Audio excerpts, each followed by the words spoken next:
Olá pessoal, tudo bem com vocês? Eu me chamo Marcos Queiroz, para quem não me conhece, e esse é aquele canal que vocês talvez já tenham visitado aqui, sobre cultura esotérica, sobre assuntos junguianos, sobre tarô, sobre astrologia e vários outros assuntos, né, de práticas integrativas, de artes divinatórias.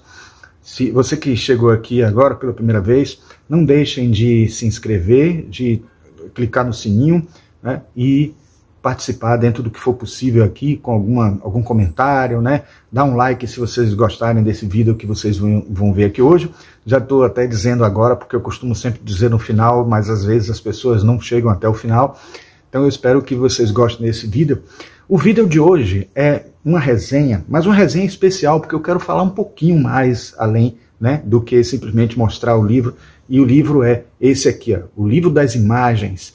É um livro que conta com a participação de Ruth Amann, Verena Cast e Ingrid Riedel como organizadoras, né? É um livro da editora Vozes e trata simplesmente dos arquivos de imagens, de pinturas, mandalas, né, e outras obras de arte, de certa forma, catalogadas, na verdade, num arquivo do Instituto Carl Gustav Jung de Zurique, de obras de pacientes de Jung e de pacientes também de alguns outros psicólogos junguianos, né, que conviveram com Jung, inclusive, né, e aqui fala dos arquivos, da quantidade toda de obras. Não tem todas as obras aqui, mas tem obras com comentários, obras catalogadas e com conteúdos que podem ajudar bastante a quem trabalha com a psicologia analítica, não só quem trabalha com arte-terapia, não, mas também quem trabalha com psicologia analítica e, obviamente, quem utiliza a arte como terapia, obviamente, vai gostar ainda mais, porque aqui a gente vai encontrar um conteúdo muito grande, muito importante, daqueles que gostam do trabalho de Jung, tá certo? Então fiquem conosco para ver isso aí logo depois da nossa vinheta.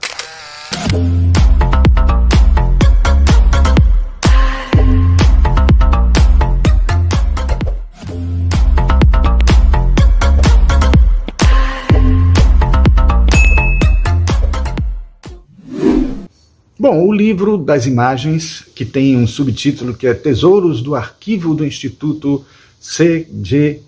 Jung Zurique, que é Carl Gustav Jung Zurique, né? E a gente pode perceber que é um livro que, por si só, pelo título, já mostra como é importante esse livro, como esse livro é, de certa forma, derivado de alguma forma do livro vermelho, dos livros negros, porque a gente sabe que Jung utilizou de técnicas de utilização de arte, pintura, ele mesmo pintando, ele mesmo fazendo esculturas, ele mesmo fazendo obras das mais diversas técnicas, para que ele pudesse expressar em imagens inconscientes, em imagens do seu emocional, dos arquivos internos seus, de acontecimentos de sua vida, do seu cotidiano, de sonhos, fantasias, que se expressariam via inconsciente através dessas imagens. E ele fez esses experimentos com ele, e ele é uma pessoa que estimula a todos nós fazermos, ainda que não sejamos pacientes psicológicos, ainda que não tenhamos feito terapia com alguém, não estejamos fazendo terapia com alguém, pode ser que até a gente precise, mas se a gente não tem como, ou a gente não está assim, já em condições, ou querendo, ou coisa desse tipo, a gente pode fazer essa prática, né, tentando reproduzir de alguma forma o que ele fez quando ele produziu o livro vermelho. Não precisa ser com todo capricho, com tanto detalhe, com tanto cuidado como ele fez, porque, de certa forma, ele estava sendo pioneiro, ele estava trazendo para a gente conteúdos bem interessantes que, a princípio, ele nem talvez pensasse que tivesse essa repercussão tão grande, mas ele estimula, sim, a gente a fazer isso, né, nas obras dele, e aquele que está buscando, de certa forma, trabalhar com esses conteúdos, com essas práticas, com essa psicoterapia, talvez deva, né, fazer de alguma maneira como ele fez, tentando experimentar em si mesmo. Então, assim, a primeira coisa que eu queria dizer é que nós vamos fazer uma abordagem aqui que, de certa forma, terá elementos psicológicos dentro das minhas limitações, porque eu não sou psicólogo, né, sou arquiteto, mas estudo Jung já há algum tempo e acho que tem alguma coisa que eu possa contribuir para trazer de informações sobre esse livro, né, e quero mostrar para vocês detalhadamente, vocês vão ver em algum momento no vídeo, o livro frente a frente, como a gente faz aqui sempre nas resenhas, mas eu queria falar um pouquinho antes sobre isso, né? Sobre o livro que, na verdade, traz esse apanhado de obras que reúne, assim, o trabalho de três grandes trabalhadoras do Instituto, né, de certa forma, que é Ruth Amann, Verena Cast, que é uma autora que eu gosto muito, tenho vários livros dela e ela está viva ainda e tal, Ingrid Riedel, todas elas, as três estão vivas. O livro ele foi publicado originalmente em 2018 e só agora, há pouco, foi publicado no Brasil pela editora Vozes. Uma curiosidade que eu quero dizer a vocês é assim, eu não soube desse livro através da internet, eu simplesmente estava passando pela livraria aqui em Salvador e fui olhando ali um livro, outro, sempre olhando na parte de psicologia, sempre olhando na parte de esotéricos e na parte de arquitetura, né? Também livros de exatas, que eu gosto muito, livros de ciência, né, e tal. Acabei descobrindo um livro escondido lá, era o último que tinha lá, que é esse livro aí, né? Então eu não vi nem falar, então não sei se a divulgação está boa, mas só sei que talvez vocês também não tenham sabido da existência desse livro e acho que muitos de vocês vão se interessar, certo? Se você é fascinado pelo trabalho de Carl Gustav Jung, ou pelo menos é simpatizante, né? Com toda a riqueza simbólica que ele utiliza nas experiências dele, vai ficar, eu tenho certeza que vai se interessar em ficar até o final deste vídeo, porque eu vou contar tudo sobre tudo que eu puder sobre essa obra, né, que é um tesouro, não é à toa que o nome está lá no subtítulo, um tesouro recém-lançado pela editora Vozes, né? Então vamos lá. Para começar, eu queria dizer que esses tais arquivos de imagens do Instituto Carl Gustav Jung, né, eles são um acervo que reúne mais de 4.500 imagens, né, feitas pelos pacientes. Óbvio, como eu disse, nem todas estão aqui, apenas algumas estão catalogadas. Eu anotei que são 178 imagens, né? Algumas estão inclusive catalogadas como casos, né? São 50 que estão catalogadas como casos, mas as imagens no total, na sequência numerada do livro, é exatamente esse número de 178 imagens, né? Das 4.500 que foram produzidas, né? E o período em que foram produzidas é exatamente entre 1917 e 1955, período em que Jung aplicou o método dele, né, logo depois de ele ter feito a experiência com ele mesmo, né? E a maioria dessas obras nunca foram exibidas a público, isso é um ponto importante, né? Algumas estão expostas, mas nem todas, e aí a gente tem uma grande parte delas nunca vistas, então é uma obra realmente, uma relíquia importante, né? Algumas das pessoas que passaram pelos processos terapêuticos de Jung utilizando pinturas, né, que ele começou a utilizar, tentando reproduzir a forma que ele fez para ele mesmo do confronto do inconsciente, acabou sendo guiadas para fazer também, utilizando uma técnica que ele chamou de imaginação ativa. Aqueles que já estudam Jung há algum tempo já sabem que é uma técnica fundamental, que ele faz com que as pessoas sonhem acordadas, né? Tentem, de certa forma, mergulhar dentro de si mesmo e expressar alguma coisa do seu inconsciente de alguma forma, e também tentar fugir completamente do racional, tentar esquecer do racional, fazer isso, por aquilo, pensando nisso ou naquilo, tendo uma razão de ser para aquela coisa.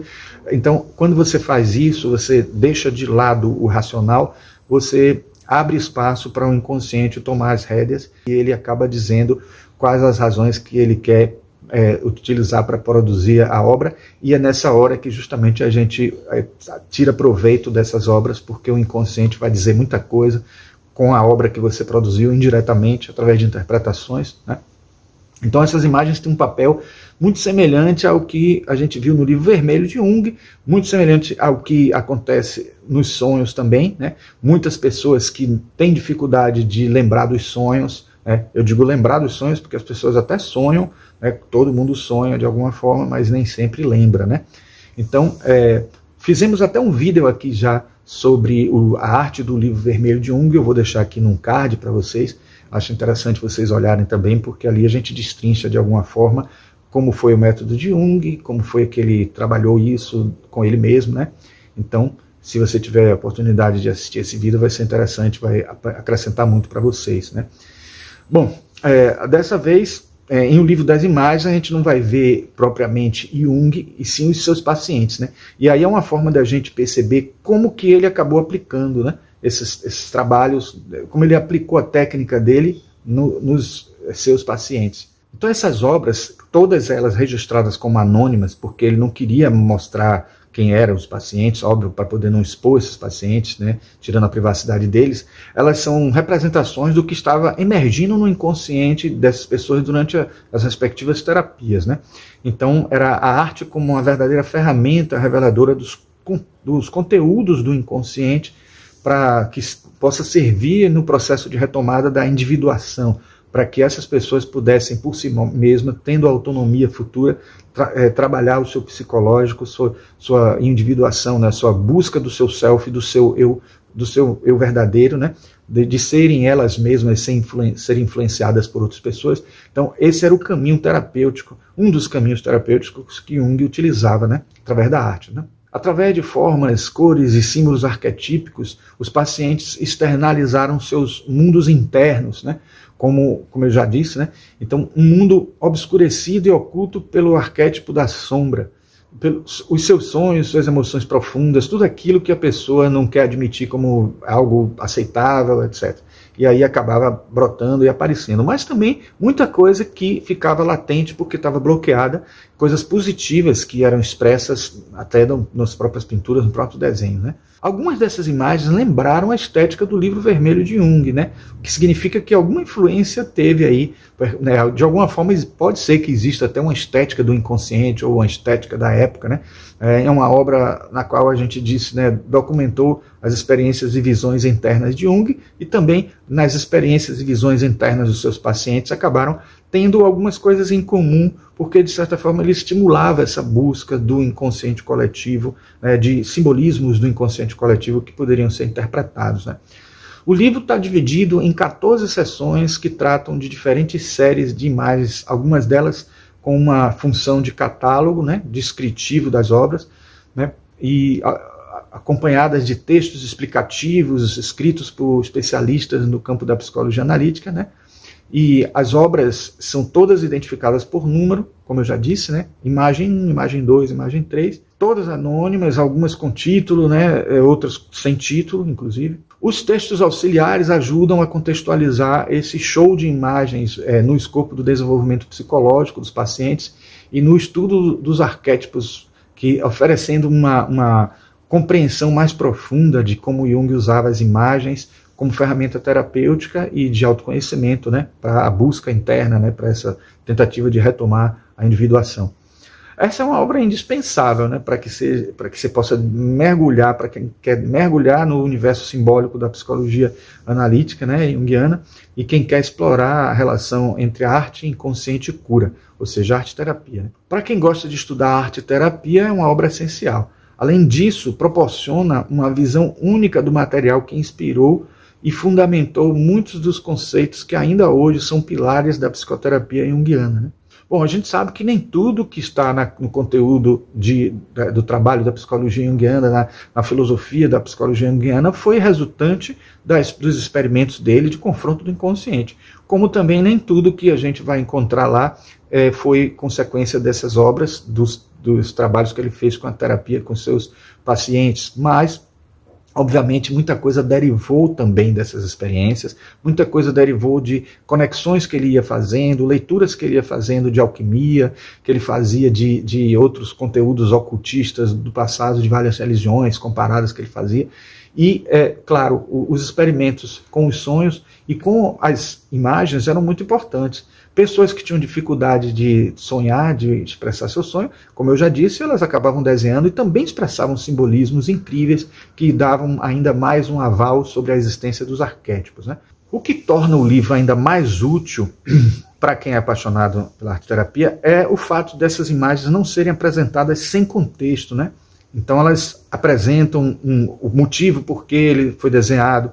De certa forma a gente percebe também ali alguns artistas, alguns que são mais artistas do que outros, alguns que mesmo fora de qualquer arte expressavam monstros, que eram monstros internos, monstros, isso é uma coisa que ele destaca bem, muitas das imagens são monstros mesmo, que precisariam ser enfrentados por nós, são figuras arquetípicas, são figuras da nossa subpersonalidade que aparecem ali.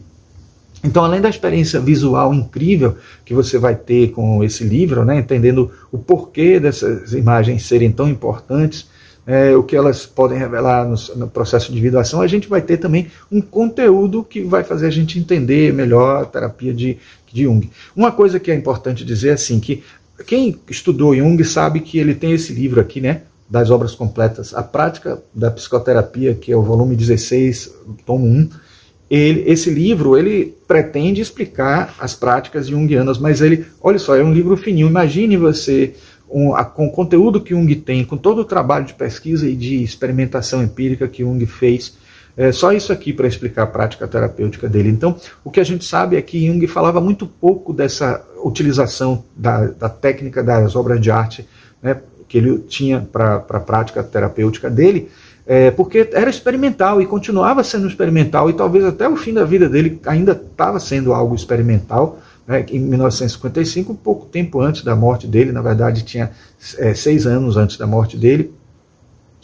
E aí a gente já sabe que ele continuava pesquisando, continuava experimentando, e era uma pessoa muito assim criteriosa na hora de expor os conteúdos nos seus livros.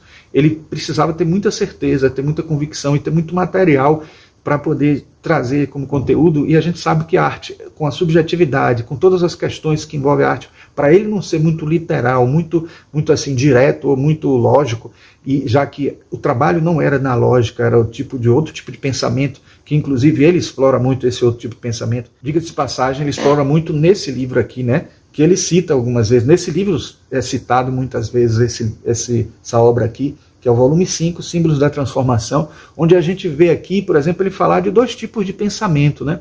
O pensamento onírico e o pensamento direto, ou o pensamento mais racional, mais lógico, né? Um pensamento direto, que é aquele que a gente usa lógica, pensa, para pensar, que é até mais recente, e o onírico, que é aquele que se assemelha ao pensamento de uma criança, que está mais voltado para um inconsciente do que para o consciente, aquele que aparece nos sonhos, nas fantasias. E se não aparece nos sonhos, aparece nas fantasias. O que são fantasias? São coisas que a gente tenta imaginar para poder compensar algo que a gente está vivendo, que é sofrimento, que é algo sofrido. Então, por exemplo, a gente encontra citado nessa obra de Jung, por exemplo, que uma pessoa que é pobre vai se imaginar milionária, uma pessoa que é gaga vai se imaginar um orador falando em público e tudo mais. Então, essa imaginação que poderá ser digamos assim, expressa através de arte, através de pintura, de desenho, ela é a chamada imaginação ativa, que faz com que a fantasia se materialize, se manifeste de alguma forma, como se você estivesse provocando um sonho e tentando desenhar o seu próprio inconsciente, desenhar alguma coisa que você pode acessar do inconsciente. Porque se alguém disse para você que o inconsciente é algo que não é acessível facilmente, estava certo. Mas também esqueceu de dizer que existem muitos conteúdos que estão na beira do caminho, bem no limiar do caminho, que a gente, quando perde a nossa, digamos assim, o domínio da nossa consciência, quando a nossa consciência deixa de estar atuante de forma bem, digamos, precisa ali, bem ativa, a gente acaba dando margem ao inconsciente brotar. Numa visão teosófica, esotérica, a gente até poderia dizer assim, que enquanto o nosso mental inferior e o nosso emocional interferem, de certa forma, tomando atenção para eles, né, os corpos emocional, astral, no caso, né, e o mental inferior, que é o mental propriamente dito, enquanto eles estão em burburinho, atuando de uma maneira muito assim, dinâmica, muito ativa, muito forte, muito incisiva, dificilmente a gente vai conseguir ter acesso ao que está como conteúdo nos corpos mais sutis, que seria o mental superior e o búdico, né? O mental superior, ou causal, acaba sendo o corpo onde estaria esse pensamento onírico, onde estaria esse pensamento mais sutil, que a gente, dentro da visão esotérica, poderia dizer que quando a gente acalma a mente, uma coisa bem assim, cara dos sutras, né? Dos Yoga Sutras de Patanjali, né? Quando você acalma, tranquiliza a mente, a gente consegue essa união, a união que é o yoga, significa. Então, é a mesma coisa dita de uma maneira psicológica, de uma abordagem mais psicológica, porque essa tentativa de fazer a gente acessar de alguma forma, apaziguando essas 2 coisas, que é o pensamento e as emoções, faz com que a gente realmente consiga mostrar mais coisas do nosso inconsciente, revelar. E aí esses conteúdos acabam servindo não só como diagnóstico, mas também como terapia. Você pode até se ter como um diagnóstico, porque muita coisa vai ficar revelada ali, vai ser revelada coisa que você não percebe ou coisa que você não admite. E é até interessante que você mesmo desenhe, que você mesmo seja o autor, porque se uma coisa vem como informação do seu terapeuta dizendo que você precisa melhorar isso porque não está bom nisso, naquilo outro, pode até haver uma reação do ego, né, da pessoa, da persona que tenta mostrar uma imagem para todo mundo que não é a verdadeira. Pode ser que ela acabe sendo forte o suficiente para poder impedir que você enxergue essas coisas. Bom, alguns motivos aparecem muito, né, nessas pinturas, como por exemplo cobra, sol, luz, água. Água como algo que vai trazer tranquilidade na vida, algo que jorra, dando vida, dando dinâmica, movimento, correnteza, etc. Mas também a água de tormenta, de maremoto, os navios, a árvore da vida, espaços de transição, né? Ovo cósmico, né? E sempre com o pano de fundo do ser humano, que é o que está dito, né, nos textos anteriores, né? Tem uma passagem que é dito no livro que eu acho que eu gostaria de ler para vocês, que é um trecho desse livro aqui, que é Obras Completas, volume 5, né? É um volume único, né, o 5, que diz o seguinte: uma pessoa sem acesso ao mito pessoal é, na verdade, um erradicado que não tem contato verdadeiro nem com o passado, a vida dos ancestrais, que sempre vive em seu seio, nem com a sociedade humana do presente. Assim, as imagens servem a um enraizamento e a uma localização. Então, assim, é importante entender que essas imagens acabam fazendo a gente ter acesso a esse pensamento que eu falei, esse pensamento onírico, que vai fazer a gente buscar esse mito pessoal, vai fazer a gente entender que mito é que nós estamos vivendo. Se a gente sabe que os mitos têm um pouco daquela coisa da criança querendo umas histórias para poder saber como lidar com a vida, porque lidar com a vida entendendo através das histórias é interessante, entender como essas emoções vão ser expressas de alguma forma ali no aprendizado humano, e a criança tem uma ligação muito forte com a sua existência anterior, vendo dentro da perspectiva esotérica, dentro da perspectiva junguiana, a criança ainda não está moldada pelos pensamentos da sociedade, pelos pensamentos externos, então ela vive o seu inconsciente. Por isso que Jung diz que os sonhos da criança são sonhos muito mais reveladores, são muito mais arquetípicos e muito importantes. É um pouco parecido também com o entendimento da astrologia, né? Porque o mapa astral diz muita coisa sobre o que vai acontecer na vida toda da pessoa, e é um mapa do nascimento. De alguma forma, aquele embrião, ele fala muito de nós. Não é à toa que Jung toda hora está falando da nossa filogenia, que no processo do embrionário nosso aparece tudo dos nossos antepassados, tudo que nós já vivenciamos. Então, toda essa experiência que Rupert Sheldrake chamou de campos morfogenéticos está dentro de nós ali, no inconsciente pessoal, no inconsciente coletivo, e isso vai estar presente mais forte ainda no início da nossa vida, e no final da nossa vida também. Então a gente precisa entrar em contato com isso, tentar desligar um pouquinho o consciente, desligar um pouquinho aquelas coisas que deixam a gente desconectado com o nosso eu verdadeiro, com o nosso self, para que a gente possa, através da arte, expressar o que a gente precisa expressar e expressar o que a gente precisa saber para o nosso crescimento, para a nossa terapia pessoal, para a nossa evolução, para a nossa individuação.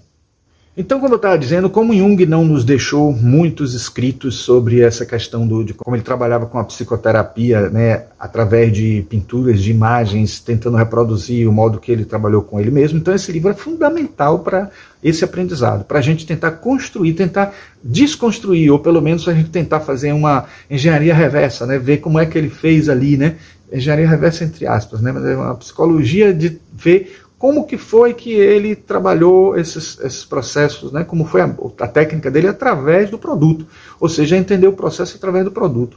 Claro que a gente não vai ter tudo, né? Mas eu acho que já é um bom sinal, é um bom aprendizado. Eu acredito, olha só o que eu vou dizer a vocês, eu acredito que a editora ainda vai publicar mais obras desse tipo, porque ela não cobriu todas as obras, acho que ainda vão ter outras organizações de obras desse tipo para poder dar a gente acesso a todos esses trabalhos e talvez até mais informações e quem sabe também outros livros de autores junguianos que comentam sobre essas obras, sobre esse lançamento, como aconteceu quando foi lançado o livro vermelho de Jung. Muitos autores começaram a escrever. Eu só estou sentindo falta de pessoas escrevendo sobre os livros negros, apesar de muita gente pensar assim, mas os livros negros não foram as anotações do que foi lançado depois no livro vermelho? Sim, mas tem muito mais informação nos livros negros do que no livro vermelho.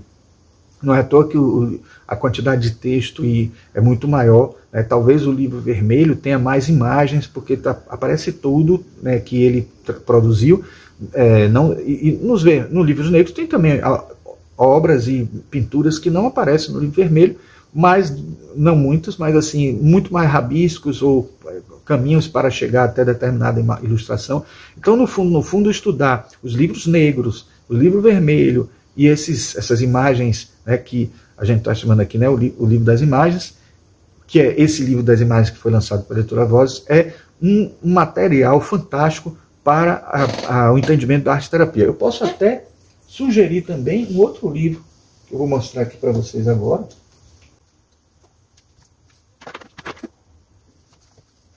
que eu ainda não fiz resenha aqui, mas pretendo fazer.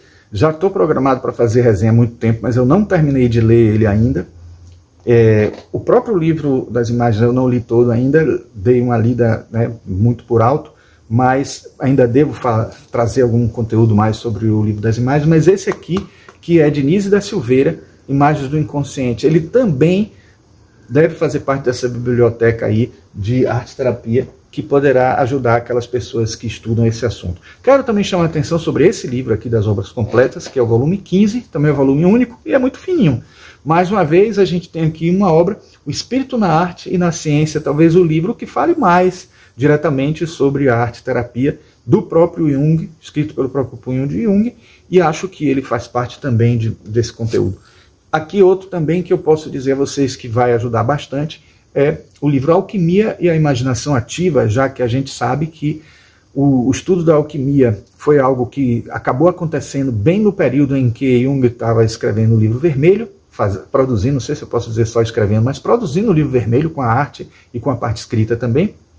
E ele acabou adotando muito conteúdo de alquimia por conta disso. E a Marie-Louise von Franz, que é a autora desse livro, foi a pessoa que ajudou muito o Jung na pesquisa dos conteúdos de alquimia.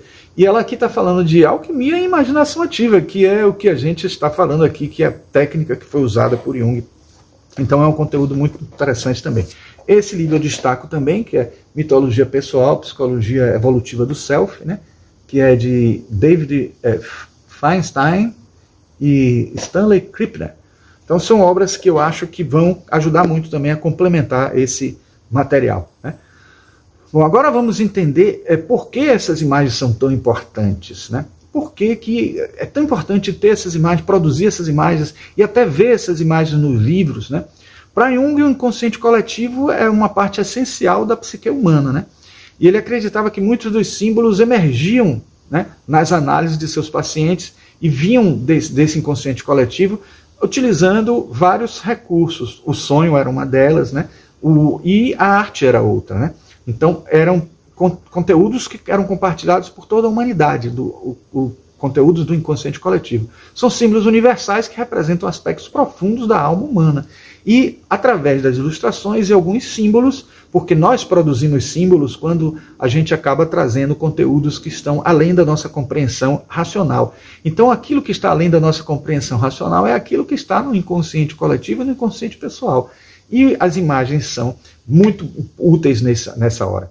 E aí eu evoco uma frase famosa de Confúcio, muita gente não sabe nem que é de Confúcio, que é: uma imagem vale mais que 1000 palavras. Então nessa hora, quando você produz obras de arte, você está produzindo ali, está tentando expressar, manifestar a imagem do inconsciente. Mas uma coisa que fica bem claro no livro, e que talvez eu leia até para vocês esse trecho, porque eu acho tão importante, quando eu mostrar o livro frente a frente para vocês, quando ele diz o seguinte, que a gente tem que ter muito cuidado para considerar que as interpretações que a gente faz das ilustrações, dos sonhos, ou toda e qualquer interpretação que a gente faça do inconsciente, é só uma hipótese. Então, assim, é uma interpretação possível, para a gente não achar que simplesmente tudo pode ser interpretado de uma maneira radical, e até mesmo de acordo com a utilidade que aquilo tem, aquela interpretação para o processo terapêutico pode fazer uma diferença.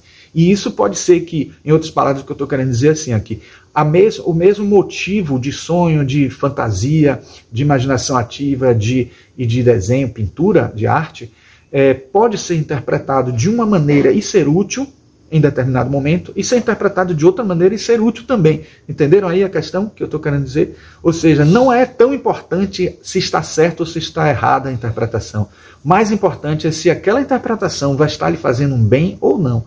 Não que a gente não esteja seguindo uma busca com um compromisso com a verdade, não. Não é nada disso. O que é importante aí a gente entender é que a gente, no mundo racional, no mundo mental inferior, no mundo que precisa de imagens, a gente pode ter imagens incompletas, imagens que podem servir em algum momento para uma coisa e em outro momento para outra, porque a arte, a obra de arte, aquilo que vem do inconsciente coletivo, que está expresso em uma obra de arte, ou mesmo que vem do inconsciente pessoal, pode ter diferentes manifestações, diferentes utilidades, diferentes interpretações, e a gente não vai estar errado em nenhuma delas. A gente só está utilizando o caminho, uma ferramenta melhor que aquela obra de arte vai estar tendo para o processo terapêutico. Com isso, eu também estou dizendo assim, como é importante a arte no processo terapêutico, como a arte é um leque incrível, porque ela preenche os vazios, ela faz com que a gente encontre os caminhos internos para poder evoluir de alguma maneira, e além disso serve como um instrumento terapêutico para aquele momento exato em que a pessoa está executando a obra de arte. Quem não vivenciou já a experiência de estar pintando, como aquelas pessoas que até, um mínimo exemplo, você pega aqueles livros de pintura que você só tem que usar o lápis pintando assim uma mandala ou alguma figura que aparece lá.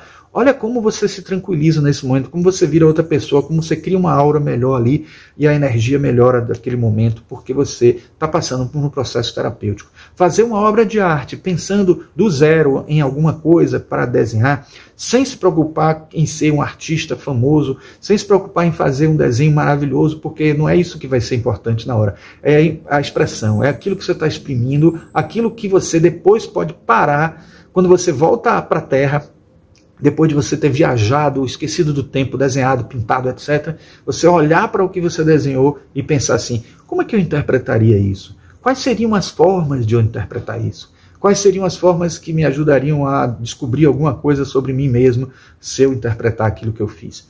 É esse o caminho. Claro que não é tão simples assim, porque passa por um processo terapêutico, vocês vão ver que algumas dessas imagens têm uma sequência, são várias imagens, são analisadas, são trabalhadas, como nas sessões de terapia, você faz também com os sonhos. Muitas vezes não é um sonho só que vai ajudar, você tem uma quantidade enorme de sonhos. Quando o Jung fala dos sonhos, ele fala nesses termos, ele fala numa sequência, né, quase como se fossem capítulos de um livro, cada sonho servindo como um capítulo.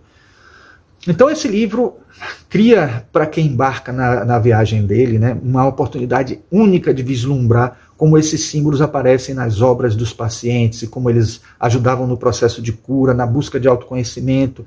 E a arte, nesse contexto, não é apenas decorativa, ela é um verdadeiro portal mesmo, né, para o inconsciente.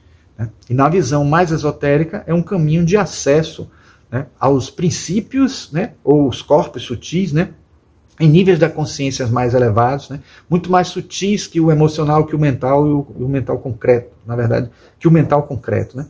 A arte por si só já nos proporciona esse acesso, mas se essa ferramenta é usada com maestria para nos conectar com essas dimensões mais sutis da consciência, somos contemplados como um excelente recurso de acesso à nossa natureza essencial, capaz de nos esclarecer internamente, né, e de forma consistente, né, mas até em um certo ponto inconsciente, pode até ser consciente em alguns momentos, inconsciente em outros, os nossos próprios caminhos, né, para superar os transtornos, as neuroses, os bloqueios, os traumas pessoais e tudo que atrapalha a nossa vida, certo?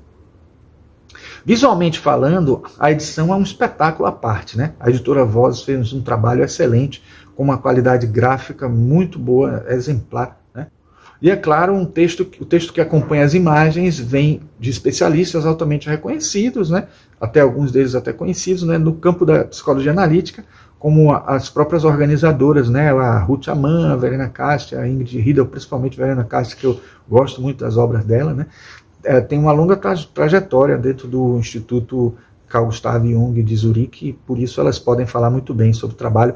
O livro fala, inclusive, como foi a sequência, como foi que surgiu essa catalogação e tal. que a gente vai ver quando a gente virar o livro, que eu vou ler uns textinhos também.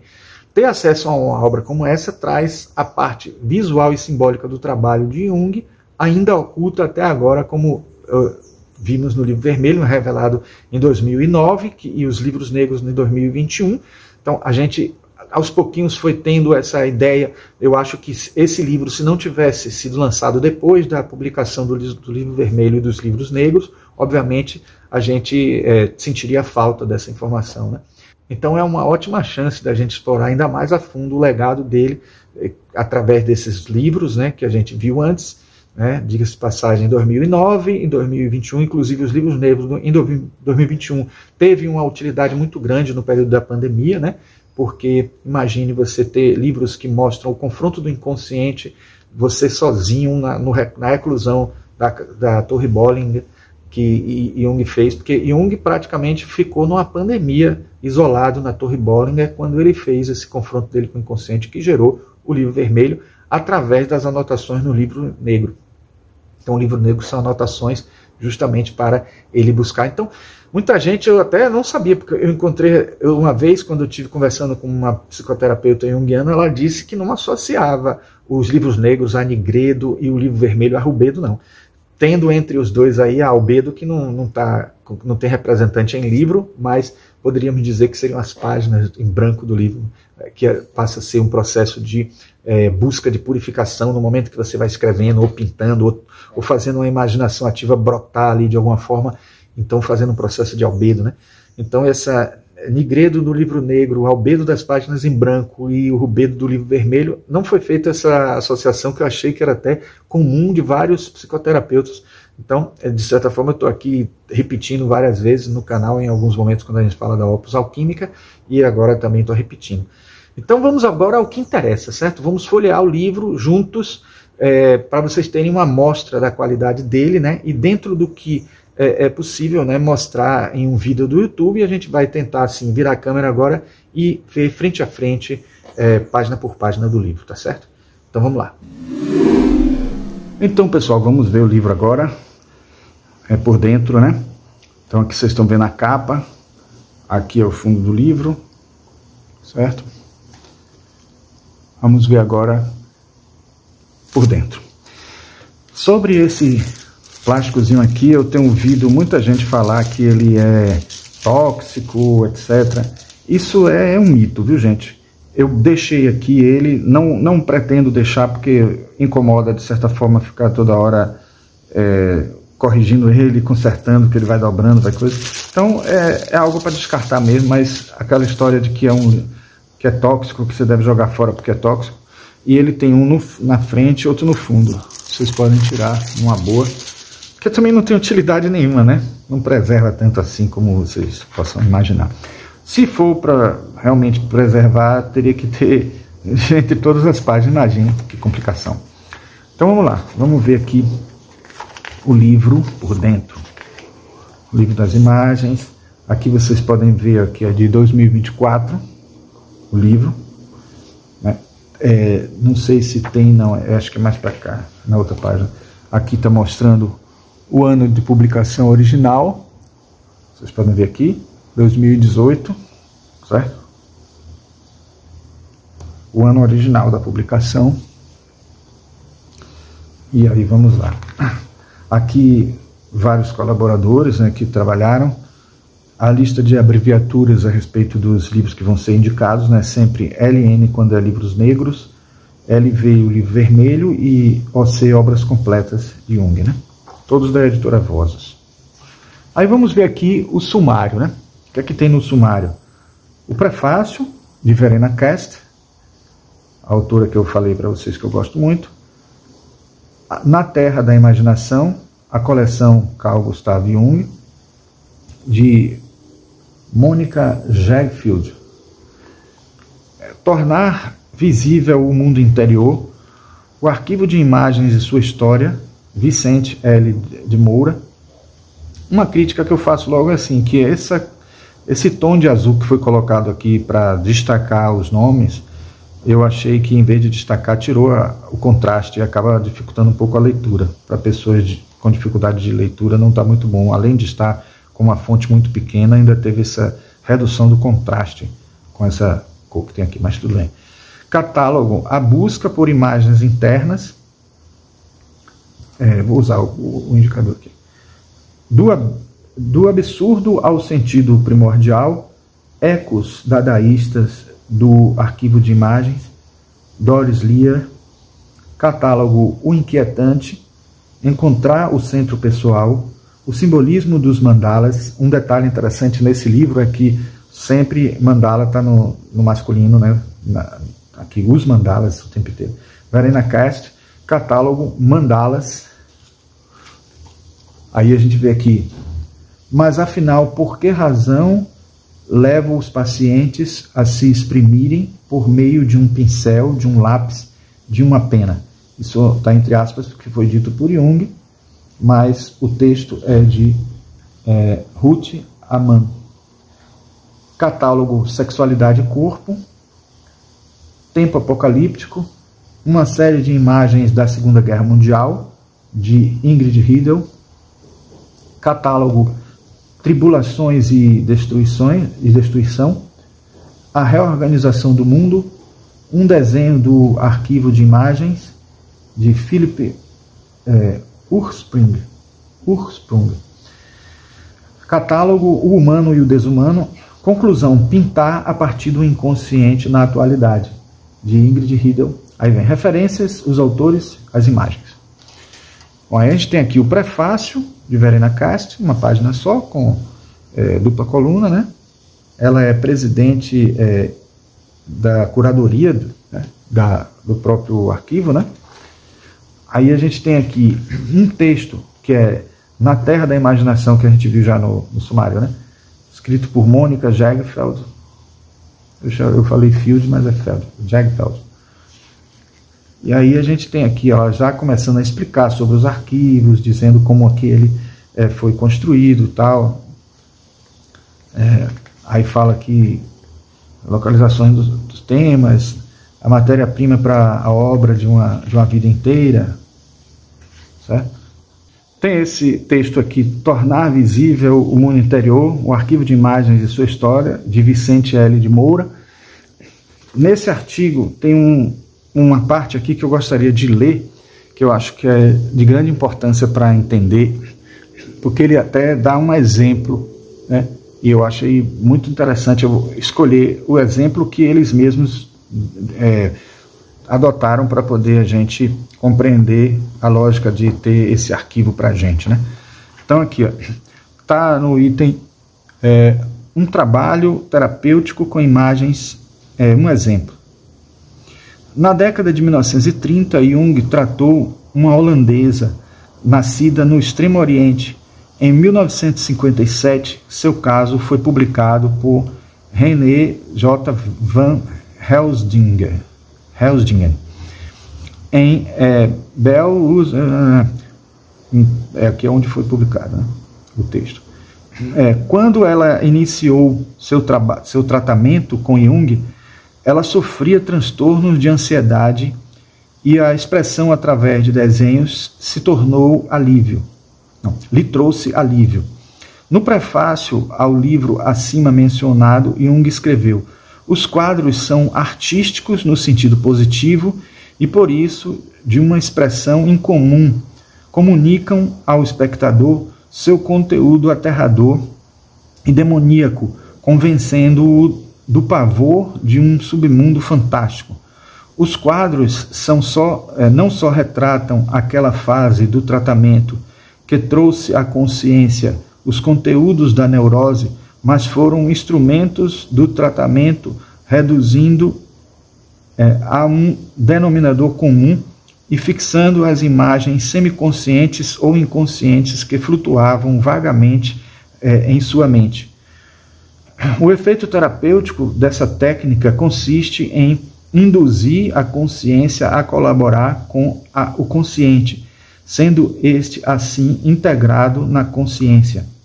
Dessa forma, a dissociação neurótica vai sendo aos poucos anulada. Então você veja ele explicando aí, né, o processo terapêutico, né, que é exatamente a forma de induzir a consciência que envolve o consciente ou inconsciente a participar do processo, né? E fazer com que ele brote de alguma forma, se torne consciente. Nessa citação, Jung alude ao fundamento de seu entendimento terapêutico no trabalho com imagens. A paciente descreve como, nesse quadro, ela mostrou a Jung as partes subdesenvolvidas de sua personalidade, representadas ao redor dela, imagem 2. Aí eu vou mostrar aqui a imagem e vou deixar fixada aqui na edição para vocês verem a descrição que ela fala de alguma forma, né? Então, ela ficou chocada ao perceber que o quadro revelava sua desarmonia em si mesma.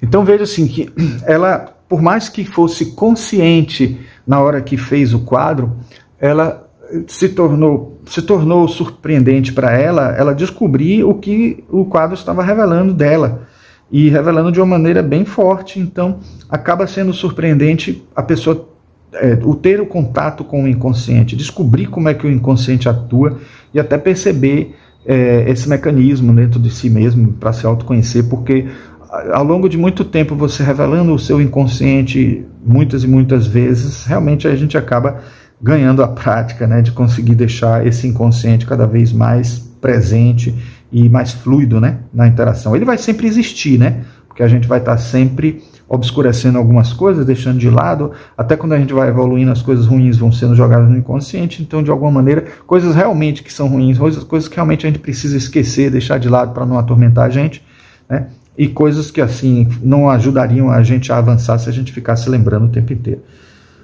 O quadro mostra também outros elementos do tratamento, por exemplo, como a paciente possivelmente vivenciava as intervenções de Jung na análise e também aspectos da transferência.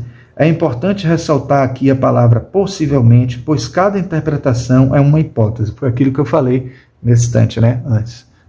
Que as interpretações são hipóteses, então tudo tem que ser visto possivelmente até que a gente perceba outras formas de interpretar e ver como elas podem até aprofundar, porque às vezes você faz uma interpretação superficial e vai aprofundando, e quando a gente aprofunda a gente vai vendo quão útil vai sendo e como às vezes é providencial que a gente não perceba logo algumas coisas de imediato, porque até é o nosso próprio inconsciente nos protegendo, né?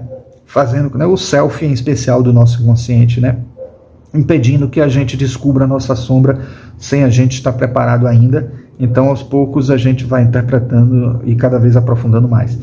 No centro do quadro, vemos a paciente que contempla suas figuras internas, ou seja, seus complexos. Jung está atrás da paciente e a segura. Sua postura pode ser interpretada como apoio, mas também como exigência de confronto. O confronto consigo mesmo é um aspecto central no trabalho analítico e não raramente resulta em certa tristeza, como podemos ver na expressão facial da paciente.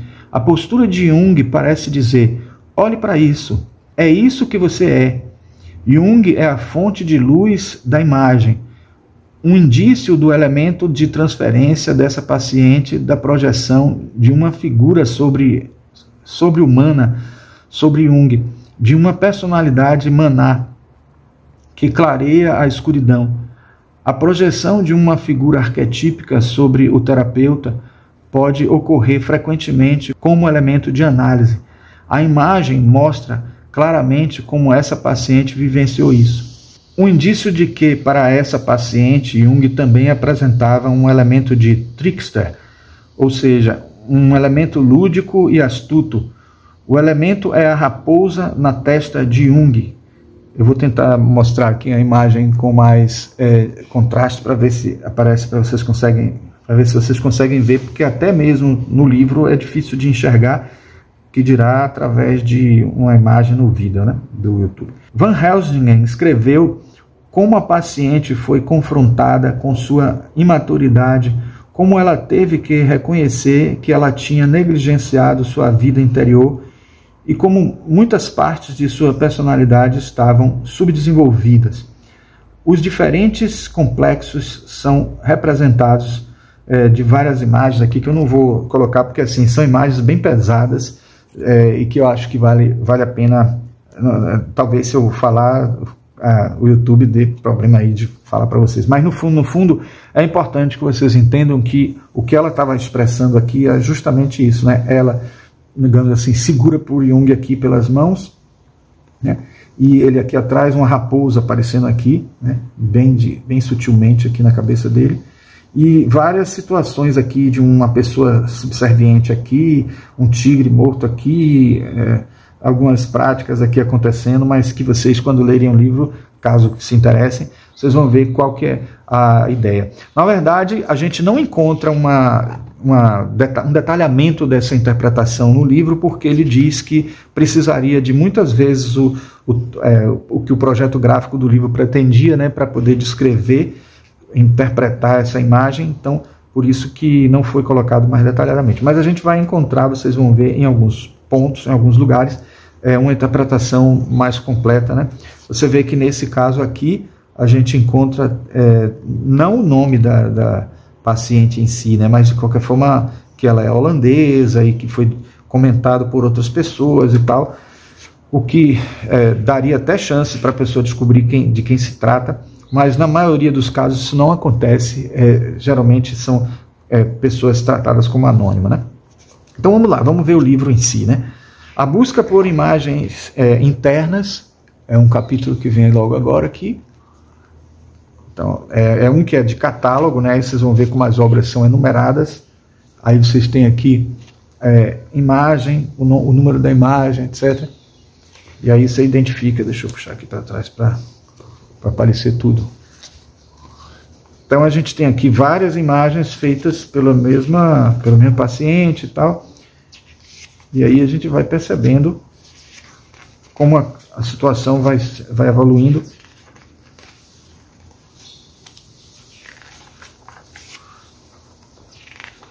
Figuras, de certa forma, estranhas, monstruosas e com muito simbolismo por trás.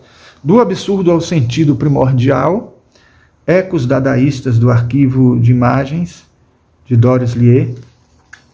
Aí várias imagens aqui, né, mostrando.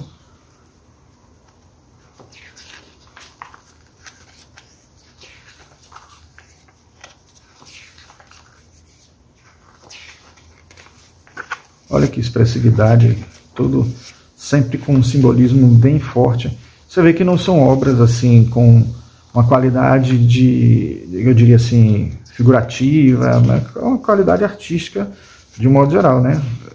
E aí vocês vão ver aqui também outras ilustrações. Esse aqui é do capítulo, eu nem li, O Inquietante, faz parte de um catálogo também. Aí você vê aqui a imagem 35, imagem 36, anônimo, sem título, anônimo, sem título. Então a maioria é anônimo, sem título, algumas trazem título, mas não tem o nome do autor. Tá? Vamos passar mais rápido, né? Encontrar o centro pessoal.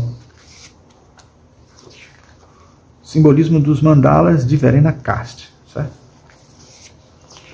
Aqui é um texto, né, que usa as imagens como exemplo, mas que de certa forma trata da questão do mandala, né? O significado do mandala, a importância do mandala como processo terapêutico, coisa que a gente vê muito na obra de Jung. Aí de novo aqui, catálogo mandalas. Aí aqui é uma sequência de mandalas que o livro traz, né, do arquivo de Zurique.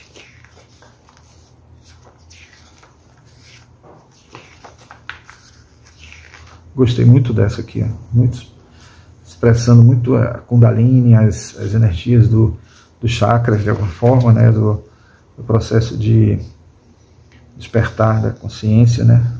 Aqui também, até um yin yang aqui estilizado, diferente, né? Com uma ave cá em cima e cobras aqui embaixo, né? Cobras duplas, né? Que a gente vê isso muito como um simbolismo. E olha como tem a representação ondulada aqui das. E aqui ainda tem um quaternário, muito significativo, muito interessante. Olha só também aqui, até um sapo aqui, ó, um réptil, mostrando a característica, né, sempre do significado do evoluir, do sair de um ponto né, de um ponto mais embaixo para outro mais avançado, né, do nosso crescimento. Muita riqueza de simbolismo, né?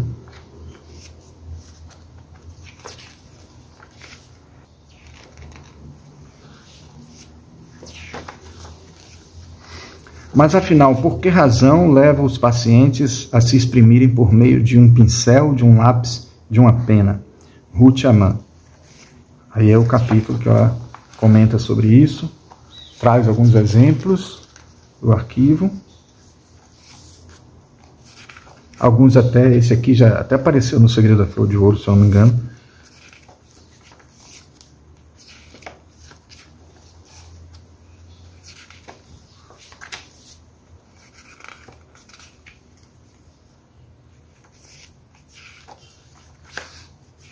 Eu pretendo ainda falar um pouco mais sobre esse material, porque como eu estou recebendo isso agora, eu ainda vou aprofundar a leitura, estudar um pouco mais e trazer mais conteúdo sobre isso aqui para vocês. Catálogo, Sexualidade e Corpo.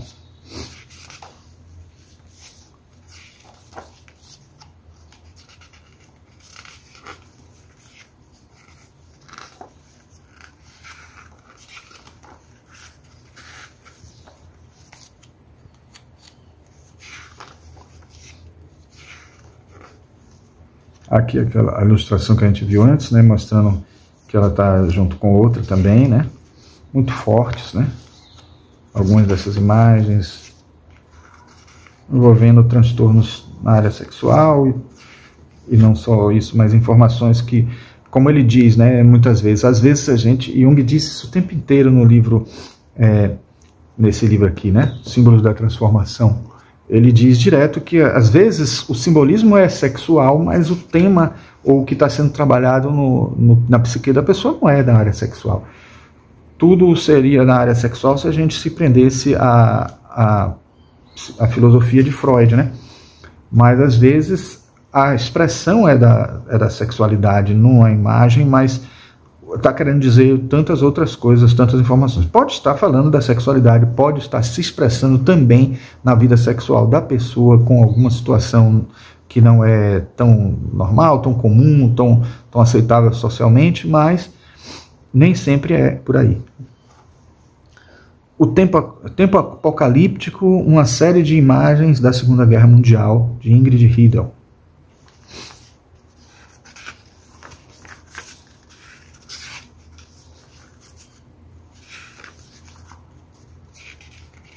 Imagens apocalípticas.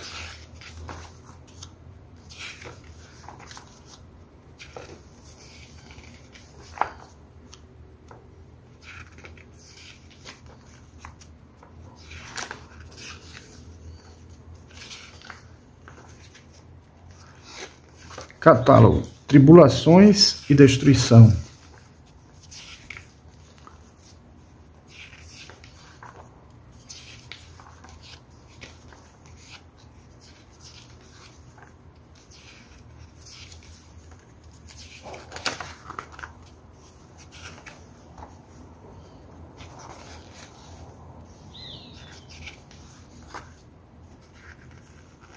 Aqui é aquela imagem 2 que aparece aqui de novo, tá?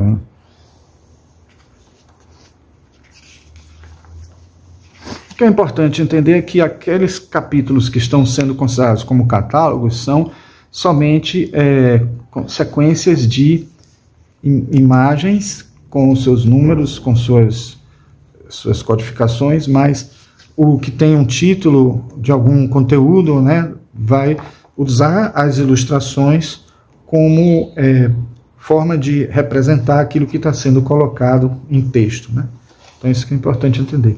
Aqui é mais um texto, né, de um autor que é Philippe Ursprung, Reorganização do Mundo, um desenho do arquivo de imagens. Vai falar sobre o próprio arquivo, né? Catálogo, o humano e o desumano. Então você vê que ele alterna, né? No projeto editorial ele alterna para não ficar uma coisa cansativa, mas é importante saber também que tem imagens que aparecem sem ter muita explicação, nem muita interpretação, porque cada um vai dar a sua interpretação em cima do que está olhando, né? Você está vendo.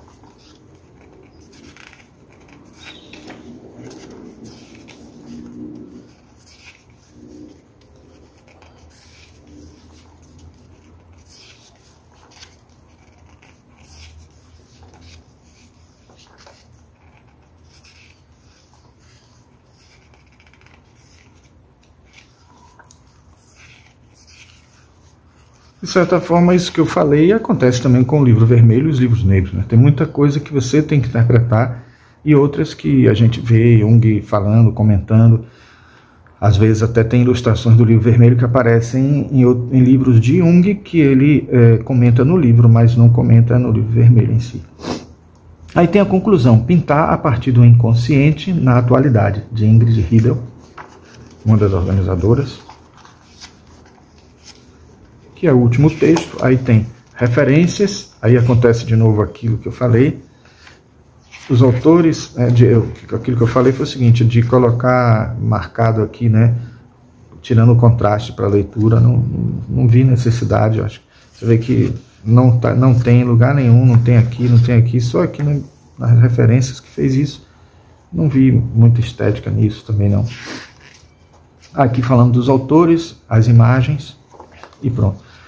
Bom, uma coisa também que é importante dizer, que eu tenho uma outra crítica, que é a seguinte: tem determinados momentos que no livro se refere a caso 1, caso 2, tem 50 casos, mas isso não ficou claro, né? Eu acho que isso deveria ter sido esclarecido no começo. Onde estão os casos, como que a gente localiza esses casos, quais são esses 50 casos enumerados de alguma forma, porque tem aqui o total de 178 imagens, sequenciadas por número, mas os casos não estão sequenciados por número e a gente não percebe ele rapidamente, não fica de fácil acesso. Aí às vezes você vê no texto eles comentarem do caso tal, número tal, e a gente acaba não tendo acesso, mas são coisas bobas, né, que na verdade não tiram o mérito. Esse livro aqui é um livro muito bom, então é o tipo do livro que a gente lê numa sentada, e é o que eu vou fazer logo mais, que é ler esse livro aqui. Me interessa demais, um livro muito bom, muito útil e muito enriquecedor para quem está estudando a psicologia junguiana como um todo. Então, pessoal, espero que vocês tenham gostado desse vídeo, né? Agradeço aqueles que ficaram até o final.